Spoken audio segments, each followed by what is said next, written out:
Yes, it's time to delve back into the swap meet bag and uncover all of the amazing, weird things I have found at the swap meet over the years. A mini episode of 91 Reasons. Rachel's at work. I am home alone, and in between eBay auctions and cleaning and Christmas wrapping, I'm going to do a quick episode detailing some of the more bizarre things I have uncovered at swap meets. And these are popular. People like these. This one is not as dizzying in the heights of sales as the Jurassic Park one, but nothing will ever be as big as that. I can't imagine finding anything that rare. It just doesn't work that way.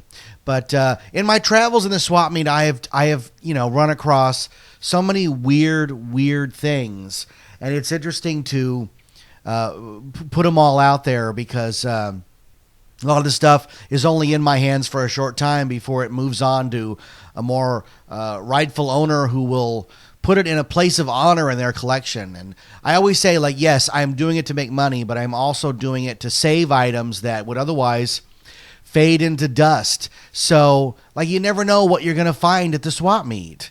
Like, I've had weird moments where a couple years ago, my daughter wanted to dress up as Dracula for Halloween. Well, the easiest way to dress up for Dracula is to just buy a Dracula costume, because finding a suit her size and all the accoutrements that go with that is just too much work. So Rachel and I made a plan to go buy it at the swap meet. And, even at the swap meet, stuff is expensive, and especially seasonal stuff. Like, you probably don't realize, but the swap meet people save all of their seasonal items and only sell them during the time of that season.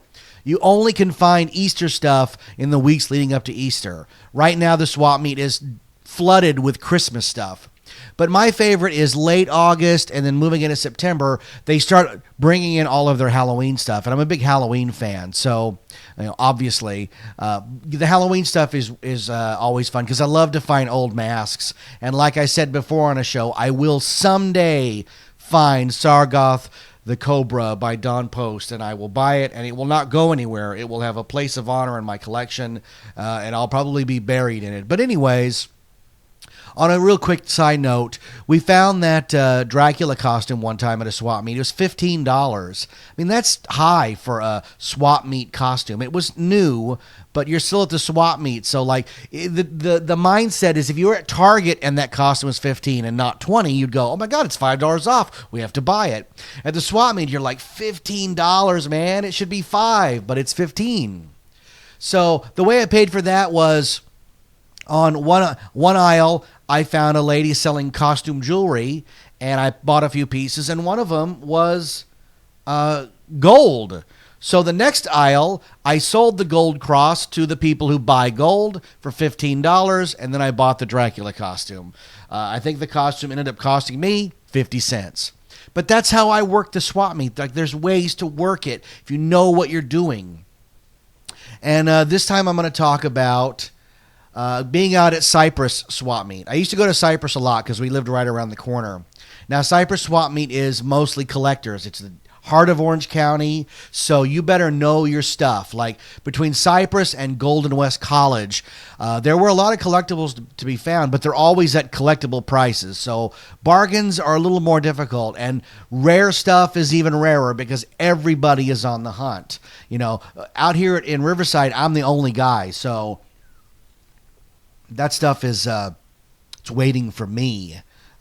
Yesterday, I went to the swap meet and spent nothing until I'm not kidding, the very last booth.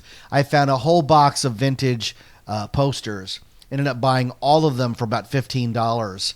And I'll be listing those on eBay. I just listed a whole bunch already, and there's still a bunch. I ended up paying maybe 35, 40 cents a poster. There was a very cool Buck Rogers poster, which is why I bought it. Jill Gerard in a poster that hung up in Burger King to announce the premiere of the show. So there is stuff out here in the boonies, man. But Cypress is a little more difficult to find stuff. So I'm out at Cypress, and if you've heard me talk about the swap meet before, you know that a lot of the stuff comes from people who lose their storage units. And it's very sad because you see a lot of personal items, and not like coffee makers and stuff, but like photo albums and diplomas and yearbooks and stuff that's really irreplaceable. Once it's gone, it's gone. And there are times I find myself digging through a box of stuff and just having a weird moment, like this is somebody's life, and it's just been purchased by strangers and strewn across the floor. So I'm not sure why people get storage units. I live so frugally that if I can't keep it stored at my house, I just get rid of it. Like, I can't imagine paying a fee for a storage unit full of stuff with the idea that, gosh, if you miss a payment or two, somebody comes and buys it. That's really rough. But, there have been many times, in fact, every time I go to the swap meet, somebody's life is laid out on a blanket for sale. And there's even been stories of celebrities who have lost their storage units. There's that lady on Storage Wars who bought Paris Hilton's storage, and it had a lot of unpublished pictures of Paris Hilton back when people cared about Paris Hilton. The closest I've come to a celebrity storage is I was out at Cyprus, and there was a really gruff Asian guy who always had a lit cigarette in his mouth, and when he talked, like it wagged up and down, and he would just bark prices. You'd hold something up. How much? $8. $8? This is junk. $8. So when I got to his booth, he had a bunch of pictures, boxes of pictures. Now, by themselves, pictures are not generally worth any money. But I do keep an eye out because there are small niches that are both worth money and cool to me, and that's pictures of people at theme parks. Because if you can figure out what the date is, you can get a snapshot of what it was like to go in the park that day, and not like the publicity publicity photos that they take on their own, because those are always staged. They're phony looking. But real theme park stuff, I love to, dig that stuff up. So I saw a couple of pictures of kids at Disneyland. So right away, my interest was piqued. So I started digging through this box, and the most startling thing was coming across pictures of somebody that I knew. Like, that was really weird. The odds of that are infinitesimal, but they are a little easier if that person you're talking about is a celebrity. And I'm talking about my good friend, the magician, Ed Alonzo. Now, Ed has appeared all around the world. I've seen Ed at the Magic Castle. And more importantly, Ed has appeared at Knott's Scary Farm for years. Not so recently, but he's still in the Cedar Fair family at some of our other parks for Halloween. Ed's a great guy. If you ever get a chance to see Ed Alonzo and live on stage doing magic, you should check it out. He's talented and very funny, and his show is fantastic. But I started seeing pictures of Ed, so I was really startled, but not so startled when I realized what they were. See, Ed's big break came when he was on the TV show Saved by the Bell. So I started seeing all these pictures from the set of Saved by the Bell with all members of the cast, but predominantly pictures of Dustin Diamond, who played Screech. So obviously, Dustin Diamond had lost his storage unit. So I thought, oh my gosh, these have got to be worth something. And even if they're not, I can give Ed these pictures of himself that he's probably never even seen. So I started putting, like I always do, put a pile together. I'm going to guess there were two pretty big, medium-sized boxes full of photos and paperwork and anything that I thought was interesting I threw in the box because I know this guy is going to give me a lot price. So he comes over, and I'm a little nervous because, again, this guy's expensive. And he goes, $50. And I'm like, $50, man. I'm the only guy that's going to buy these. These are pictures. It's not like household items or baseball cards or any kind of obvious at first sight collectible. Instead, it's pictures. But you know what? I really wanted them. So I took the risk. I gave him the $50 and I carted all this stuff home. And when I got home, I started going through it. And I was really amazed at what was in this box. There were, oh my gosh, at least 100 pictures from the set of Saved by the Bell, of this luau Hawaiian episode where the kids end up at the Max, which is the soda shop that Ed runs on the show. He plays Max. And they're all dancing in like hula gear and stuff. So there was also pictures backstage in front of dressing rooms and stuff. So I gathered up like a big pile of pictures of Ed, and I gave them to him, and I was like, hey, this is you. You want? He couldn't believe it. He was like, where'd you get all these? I was like, well, I explained the swap meet story.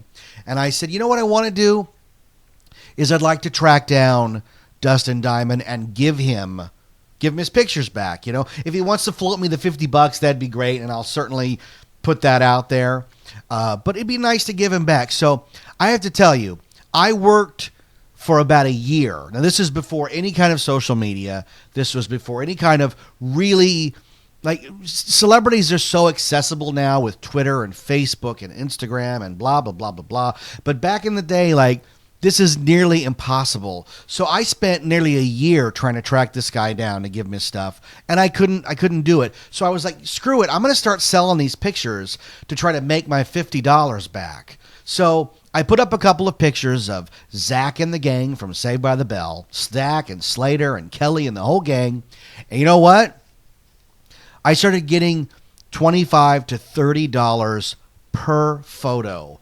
Like, I couldn't believe it. There was such a demand for these things, and I had stacks. So I was able to ride the Saved by the Bell photo gravy train for a long time. And you know what?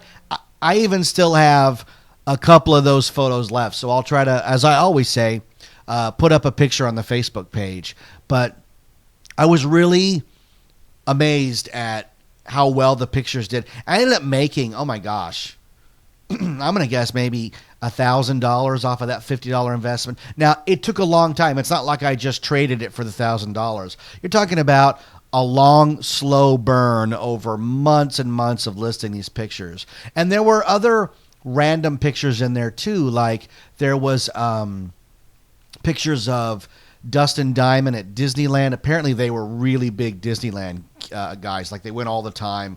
There was a picture of him with Rod Miller, the Coke Corner pianist.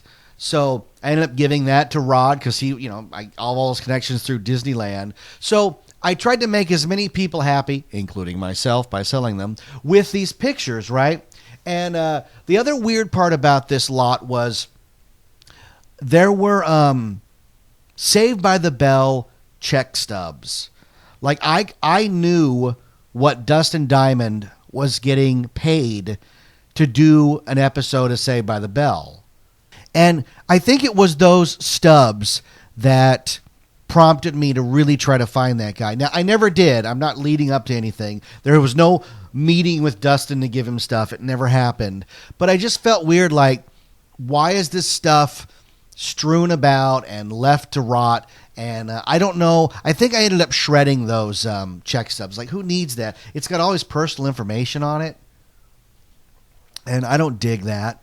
But yeah, I did make the hero effort to try to give them back, like I've done with yearbooks. But, you know, I've never been successful in any possible realm of that. I was only able to give Ed the pictures because I knew Ed personally, and I just handed it to him. And there were a bunch of them, him hamming it up with a ukulele. And, you know, that was a lot of fun. You know, a lot of stuff on eBay's tough, and I'm taking a risk. But that was fun because I had a project for a while, and I was able to, in the end, make a lot of money. Now, there was another interesting picture in that box, and or a few. There were actually a few. So let me give you a little history. You probably know this if you're a nerd, but if you don't, hang on. So, Saved by the Bell actually began as a show called Good Morning Miss Bliss. Now, it featured a lot of the same characters, but it was a different vibe to the show. It was a Saturday morning, soap opera type kids show. But Good Morning Miss Bliss almost immediately morphed into what Saved by the Bell is, that we all know, and I'm sure a lot of you watched. Now, I didn't, but that's just a generational thing. I have seen a few episodes. Like, I love the episode where Elizabeth Berkley's on drugs and she's screaming. What is she screaming about on drugs and singing? And oh God, it's just hysterical because it's the worst acting ever. And isn't there an episode where they're all doing aerobics in shiny spandex? So I tuned in for that one. But Good Morning Miss Bliss was filmed at NBC Studios. And NBC Studios was home to a lot of other projects. And Dustin Diamond did more than just Saved by the Bell. Like, he was also in a direct-to-tape movie called The Flying Purple People Eater. We used to stock it at Multivideo. It's the only reason I know. He was also one of the kids in Big Top Pee-wee. So there was a fun picture of him on the set of Big Top Pee-wee. Unfortunately, Pee-wee was not in it. There was a picture of him with the Purple People Eater.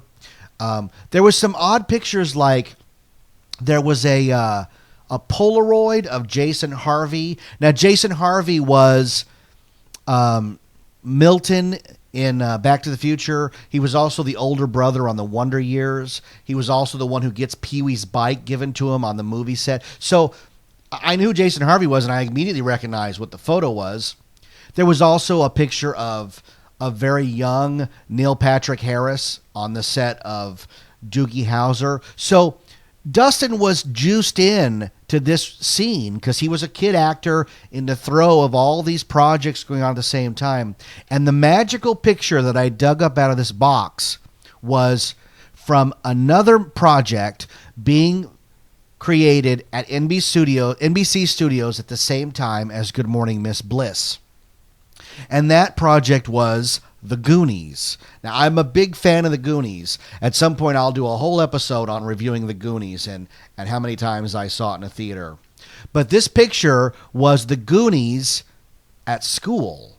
Not, in a classroom at school, but like on the set doing their school. Because, all child actors have to be schooled in between takes. There's a certain number of hours they have to spend at school with a teacher. So I saw this picture and like my eyes just bugged out of my head because it was the whole cast of the Goonies mugging for the camera off set. They're not in the pirate set, because the big scenes they filmed at NBC was the pirate ship scene, like that massive set with One-Eyed Willie's pirate ship. So I just was like, wow. And you know what? I saved that picture to the end to sell because I don't know if I wanted to sell it, but I also knew like this is a pretty rare piece of movie history. Now, this is so long ago that I can tell you I sold it for quite a bit of money. Like we're talking $300 or $400, which is amazing for a single picture. But I'm not stupid. I scanned a copy for myself. I don't have the original, but I have a copy, which to me is just as good. I'm okay with that. But I'll try to dig that up. Gosh, I don't know what file that's in, but how many times do they say that on the show? That should be another drinking game. But that was an amazing piece of movie history. And it's weird to think that it was just rotting in a box at the Cypress swap meet, waiting for me to find it with all of those Saved by the Bell pictures, and how completely bizarre it is that celebrities are just like us. And if they don't have somebody keeping their eye on the ball, even somebody who makes a pretty good living, and I know because I saw the checks back in the day, even those guys can lose their storage in an instant if they screw up. So I would never get a storage. I just don't. I can't do that. I wouldn't trust that. My stuff's all surrounded around me. So it's weird going to the swap meet and seeing people's lives just sort of dissected and held up for profit. And I know that I'm hypocritical because I'm part of that chain, but I'd like to think that I treat the stuff that I find with a little more reverence than the guy who just throws it in a box. And I've uncovered stuff just by digging and getting my hands dirty and really trying to uncover deep in these boxes what's hidden. So there's always treasures out there to be found, you know. I don't fancy myself Indiana Jones, but I'm somewhere between Raiders of the Lost Ark and National Treasure, right? But in a goofy, nerdy way. So, yes, if you're listening, thank you, Dustin Diamond. I made a lot of money off that. I wish I could have given it to you, and I would have, without a doubt. I did try for a long time to return those to you, sir. If you're listening, probably not. I don't know. Hey, it goes out into the vast internet of the world, and who knows who's listening. So, hey, it's a mini episode, another story of something I found at the swap meet. I had a request this week, so I thought I'd get it up as soon as possible. Working on a show later today, sequel to the Homestuck episode. And then I have to watch a movie or two movies for people who donated on my Patreon page for $35 donation. First, thank you so much to Hindle and Michael for your donation. And second, it really helps out the show because it goes directly to paying the storage for these episodes to keep them all intact. I know I sound like a broken record. Check out my Patreon page, patreon.com. Look up 91 Reasons. You can pledge even $1. Every dollar helps, goes right to the show. Thank you. You can also check out my books on Amazon.com. The Sixth Key, The Lost Station, and The Infinite Backward, all available right now. They make a great Christmas gift. If you're local here in California, you can also pick them up at Knott's Berry Farm in the Magic Shop. Right now, during Christmas, the Magic Shop is part of the Christmas Crafts Fair. So Monday through Thursday, you don't even need a ticket to get to it. If you pick up a book there, be sure to let me know so I can sign them for you. They make a great Christmas gift. Book 4 is coming next year, The Ice Temple, and I know this is a few months into the future, but we're planning on attending WonderCon and showcasing all 3 books and selling them there. If you listen to 91 Reasons, let us know, because I'll try to put something on the table that says, hey, I'm also the nerd behind this nerdy podcast. So I'd like to thank everybody for listening all around the world. You guys make it all worth doing. My name is Jeff Tucker. I am the voice you hear. This is 91 Reasons.